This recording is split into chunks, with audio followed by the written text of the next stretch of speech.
Hello सांग मैंने केमिति अछंती आशा करछि समस्ते बहुत भलरे थिबे।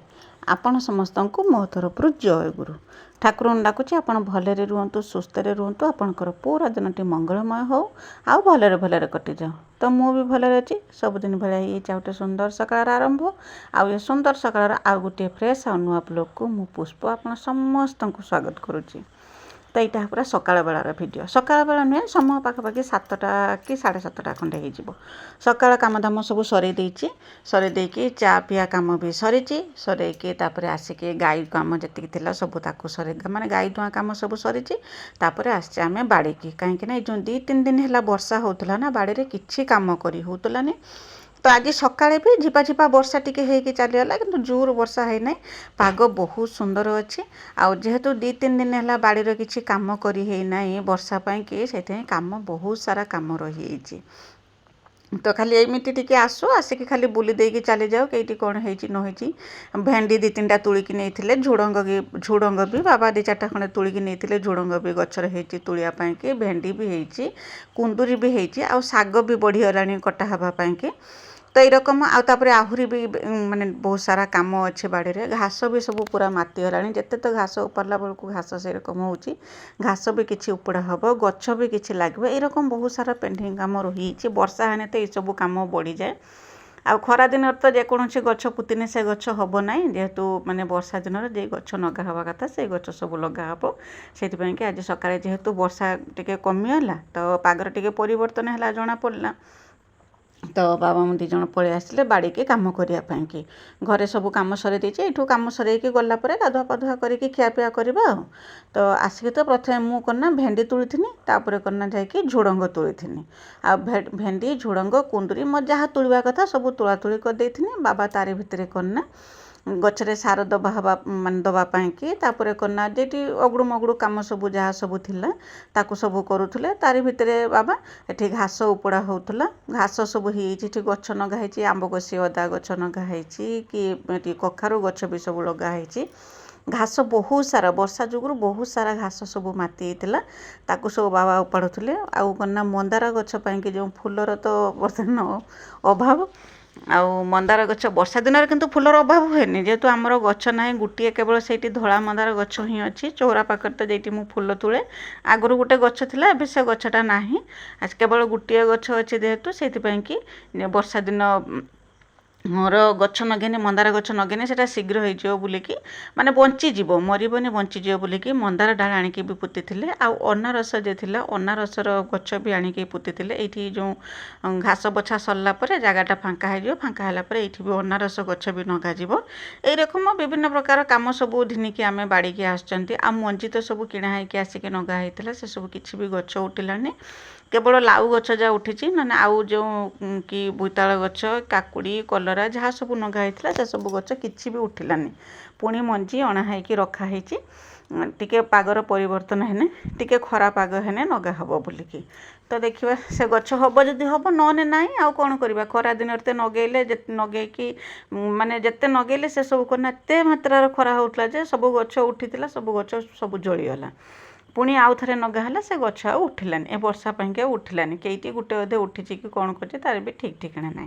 तो जहाँ हूँ बाड़ी की पलि आसते कम करने कि 2 जन जाक कम नागिले सकाळठू नकने तो नहब बाड़ी पूरा जंगल हो सब कम नकने से घास बाछी देते घास बाछी देकी तापर करना मु अनारस गछ जे धिनिकी आसती बाबा से हाणिकी अनारस गछ नगौले आ से नगे देकी पलि आसला जह्नी गछ भी नगा होता से करना सार दबा भाया होता किंतु सार दे होतानी आ वर्षा पाई तो दे होतानी वर्षा जेहेतु छाड़ा तो बाबा कहले सार देदेबा सार देदेने करना बर्तमान माटी उदा अच्छी से करना भल कम कर पानी भी बेसी आवश्यक पड़ोनी। तो आम से जन्नी गचरे भी सार दिखाई तापर आमर सेपटे पुत्रा बो जड़े बाड़ी करना होता पणस गछ होता से पणस गछ 2टा देते कहले पोती पकाओ जदि बंची जाए 2टा तो देते कहले गोटे जदि बंचीज तो सेटा माने केते बड़ कथा आउ पणस तो कथा तो न कहवा भल एत सुंदर नागे खावाई कि सेटा कंचा भी तरकारी करके खाई हम आ पाचिने भी पणस खाई हम बहुत माने स्वादिया फल सेटा ତାପରେ ସେ ଗଛକୁ ବି ଆଣିକି ରଖିଥିଲେ ଲଗା ହେବା ପାଇଁକି। ତାପରେ ସେଠୁ କନା କାମ ସରିଲା ପରେ ଅନାରସ ଗଛ ଘାସ ବାଛିକି ଅନାରସ ଗଛ ନଗେଇ ଦେଇଥିଲେ। ନଗେଇ ଦେଇ ସାରିକି ସିଧା ପଳେଇ ଆସିଲେ ଏଠିକି। ଯେଉଁ ଜହ୍ନି ଗଛ ନଗା ହେଇଛି ସେଥିରେ ସାର ଦେଲା ଭଳିଆ ହେଇଯାଇଛି। ସେଥିରେ କନା ସାର ଦେବା। ବାବା ତାକୁ ସବୁ ହାଣୁଥିଲେ, ମୁଁ ସେଠି ଘାସ ବାଛୁଥିଲି। ଘାସ ତ ବାଛି ବାଛିକି ଯେତେ ଘାସ ବାଛି ନେବି, ଘାସ ଗଛ ମାନେ ବାଛିକି ଆମେ ସରେଇ ପାରୁନାହାନ୍ତି। ଆଜି ବାଛି ଦେଇଥିବ 2 ଦିନ ଛାଡ଼ି ଦେଇ ସାରିଲା ପରେ ପୁଣି ସେଥିରେ ଘାସ ବାହାରୁଛି। ଯଦି ପ୍ରତ୍ୟେକ ଦିନ ଯଦି ଘାସ ଯଦି ବଛାଯିବ ତ ଘାସ କିଛି ପରିଷ୍କାର ହେଇପାରିବ, କ'ଣ କରିବ, ନହେଲେ ପରିଷ୍କାର ହେଇପାରୁନାହିଁ। ତ ବାବା ସେଠି ହାଣୁଥିଲେ, ଗଛ ମୂଳ ସବୁ ଖୋଳି ଦେଉଥିଲେ। ଆଉ ମୋତେ କହିଲେ କ'ଣ ନା ତୁମେ ସାରଟାକୁ ବୁଣି ଦିଅ। ତ ମୁଁ କ'ଣ କରିଛି ନା, ସାର ହାତ ଯେରକମ ହେଇଯାଇଛି ତ ମୋ ହାତ କାଟି ହେଇଥିଲା ଗୋଟେ ଜାଗାର କେରକମ କେଣେ 2ଟା ଆଙ୍ଗୁଳି ମୋର କାଟି ହେଇଥିଲା। ଆଉ ସେ ସାର ନାଗିକି ଏତେ ଯେ ପୋଡ଼ିଲା ମୋ ହାତ, ମୁଁ କ'ଣ ନା ତାକୁ ସବୁ ରଖିଦେଇକି ହାତଟାକୁ ଧୋଇ ପକେଇନି। ବହୁତ ପୋଡ଼ିଲା ହାତଟା। ତା ବାବା ତାଙ୍କର ସେଠି ସାର ଦେଲେ, ମୁଁ ପଳେଇ ଆସିଥିଲି। ପଳେଇ ଆସିକି ଯେଠି ବି ପଳେଇ ଆସିକି ବି ମାନେ ଘରକୁ ପଳେଇ ଆସିଥିଲି ନା, ସେଠି ବାଡ଼ିରେ ଥିନି। ବାଛିରେ ସେଠି ମାନେ ବୁଗାଳୁଥିଲା ଖାଇବା ପାଇଁକି। ତ ବାବା କହିଲେ କ'ଣ ନା, ମୁଁ ଏଠି ଗଛରେ ସାର ଦେଇ ଦେଉଛି, ତୁମେ ଘାସ କାଟିଦିଅ। ଘାସ କାଟିଦେଲେ ବାଛିରି କତର ନେଇ ଘାସ ପକାଇଦେବା, ଏଠିକା କାମ ସବୁ ସରିଯିବ। ତ ମୁଁ ସେଠୁ ପଳେଇ ଆସିକି ଘାସ ବି କାଟିଥିନି। ଏଇ ରକମ କୁଡ଼ୁ ମୁଡ଼ୁ ବହୁତ ସାରା କାମ ଥିଲା। କଳମ ଶାଗ ବି ହେଇଥିଲା ତୋଳିବା ପାଇଁକି। ତ ଗୋଟେ ନାଡ଼ି କଳମ ଶାଗ ମୁଁ ତୋଳିକି ଘିନି ଆସିଥିଲି, ମାନେ ଘିନି ଆସିଥିଲି। ତାପରେ ବାବା କ'ଣ ନା ସେଠି କଳମ ଶାଗରେ ବି ଟିକେ ସାର ଦେଇ ଦେଇଥିଲେ ଭଲ ହେବା ପାଇଁକି। ବିନା ସାରରେ ତ ଏତେ ଦିନ ପର୍ଯ୍ୟନ୍ତ ହେଉଥିଲା, ଯେହେତୁ 4-5 ଥର କି ବହୁତ କଟା ହେଲାଣି କଳମ ଶାଗ, ସେଥିପାଇଁକି ମୁଁ କହିଲି ଟିକେ ସାର ଯଦି ସାର ଅଛି ଟିକେ ଦେଇଦିଅ, କାହିଁକିନା ଏତେ ଥର କଟା ହେଲାଣି, ସେ ଗଛ ବି ମାନେ ପୁରା ଦୁର୍ବଳ ହେଇଗଲାଣି। ସାର ଦେଲେ ଟିକେ ଉର୍ବରିଆ ହେଇକି ଭଲ ରକମ ହେବ ବୋଲିକି। ତ ବାବା ସେଠି ବି ଟିକେ ସାର ଦେଇଥିଲେ। ଏଇରକମ ବାଡ଼ିରେ ତ କେତେ କାମ, ସକାଳୁ ଉଠିଲା ପାଖରୁ ଯଦି ବାଡ଼ିରେ ଦିନ ସାରା ଯଦି କାମ କରାହେବ ବି କାମ ସରିବନି।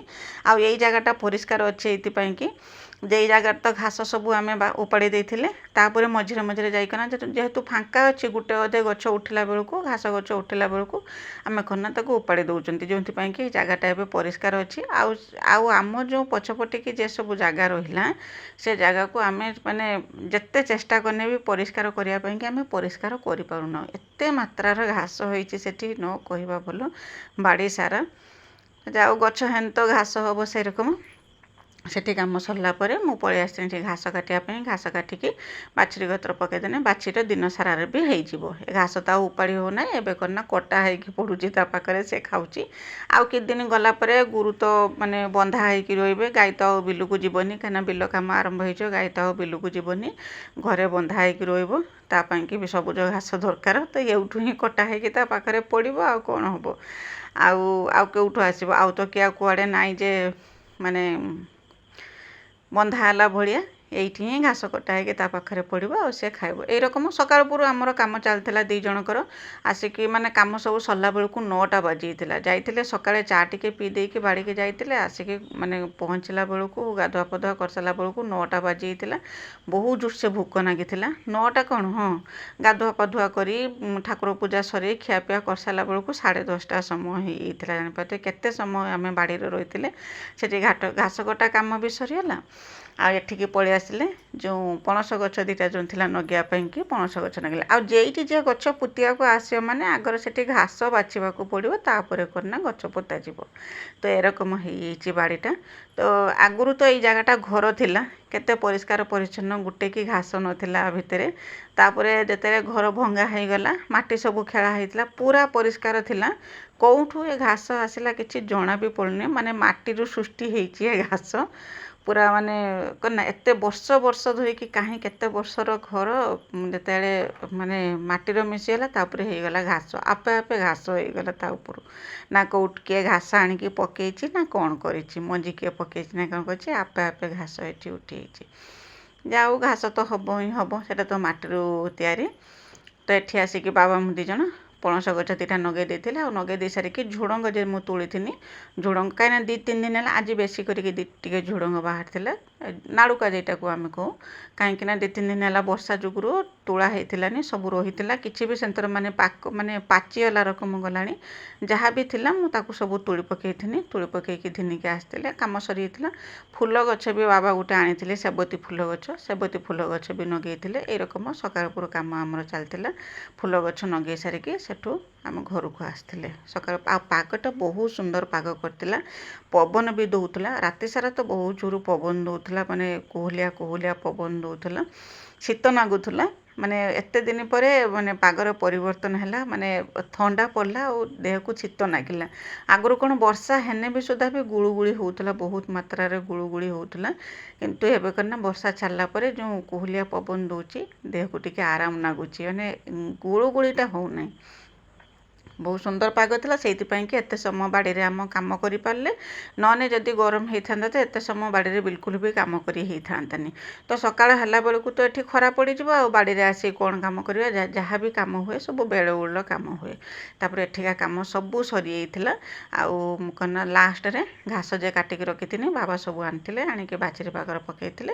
ତାପରେ ଘରକୁ ପଳେଇ ଆସିଥିଲେ। ଆସିକି ଗାଧୁଆ ପାଧୁଆ ଠାକୁର ପୂଜା ସବୁ କାମ ସରି ସାରିଲା ବେଳକୁ 10ଟା ବାଜି ଯାଇଥିଲା। 9ଟା ହେଇଯାଇଥିଲା ଆମେ ଆସିକି ପହଞ୍ଚିଲା ବେଳକୁ, 9ଟାକୁ ତ 9:15 ପାଖାପାଖି ହେଇଥିଲା। ତ ଗାଧୁଆ ପାଧୁଆ କରିଥିଲେ, କରିକି ଠାକୁର ପୂଜା କରିସାରିକି ମୁଁ ସିଧା ପଳେଇ ଆସିନି ରୋଷେଇ କରିବା ପାଇଁ। ବାବାଙ୍କୁ ତ ବହୁତ ଜୋରସେ ଭୋକ ଲାଗିଥିଲା।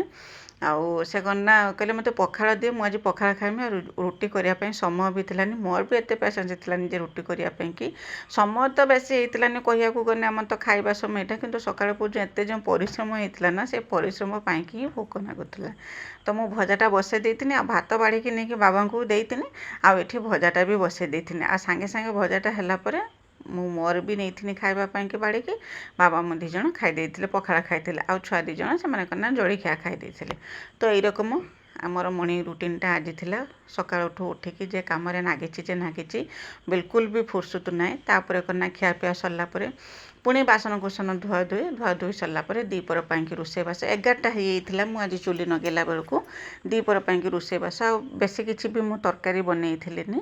ଆଉ ଡାଲି କରିଥିଲି, ଓଉ ପକେଇକି ଓଉ ଡାଲମା ବନେଇ ଦେଇଥିଲି, ଶାଗ ତ ଆଣିଥିଲି ଶାଗ ଖଟିଥିଲି, ଆଉ କଦଳୀ ଭଣ୍ଡାର ଭଜା କରିଦେଇଥିଲି। ବାସ୍ ଏଇ 3ଟା ତରକାରୀ କରିଥିଲି। ଆଉ ଏ 3ଟା ତରକାରୀ କରିସାରିଲା ବେଳକୁ ମୋତେ 2ଟା ବାଜିଯାଇଥିଲା, କାହିଁକିନା ଯେହେତୁ 11ଟା ବେଳେ ମୁଁ ଚୁଲି ଲଗାଇଥିଲି। ଆଉ ଏପଟର ପରିବାପତ୍ର ସବୁ କାଟିକୁଟିକି ରେଡ଼ି କରିସାରିଲା ବେଳକୁ ମାନେ ଯେଉଁ ଭଣ୍ଡା ଛଡ଼େଇକି ତାକୁ ବାଟିକି ଶାଗ ବାଗେଇକି, ତ ଶାଗ ବାଗେଇବାରେ ବାବା ଟିକେ ସାହାଯ୍ୟ କରିଥିଲେ।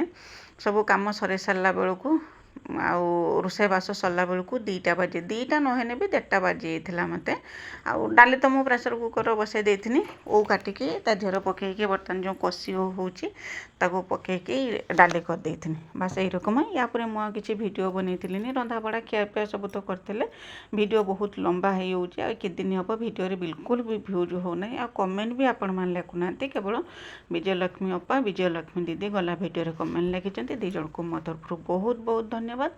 ଆଉ ଏ ଭିଡ଼ିଓଟି ଆପଣଙ୍କୁ ପସନ୍ଦ ଆସିବ ବୋଲିକି ଆଶା କରୁଛି। ଭିଡ଼ିଓରେ ମୁଁ ମୋର ମର୍ଣ୍ଣିଂ ରୁଟିନ୍ ଆପଣଙ୍କ ସାଙ୍ଗରେ ସେୟାର କରିଛି। ଯଦି ଭିଡ଼ିଓ ଆପଣଙ୍କୁ ପସନ୍ଦ ଆସୁଥାଏ ତ ଚ୍ୟାନେଲକୁ ସବସ୍କ୍ରାଇବ୍ କରିକି ଭିଡ଼ିଓକୁ ଲାଇକ୍ ଟିକେ କରିଦେବେ, ଆଉ କମେଣ୍ଟଟିଏ ନିଶ୍ଚୟ ଲେଖିକି ପଠାଇବେ ଯେ ମୋ ଭିଡ଼ିଓ ଆପଣଙ୍କୁ କେମିତି ଲାଗୁଛି ବୋଲି। ତ ଆଜି ପାଇଁ ରହୁଛି, ବାଏ ବାଏ, ଜୟ ଗୁରୁ।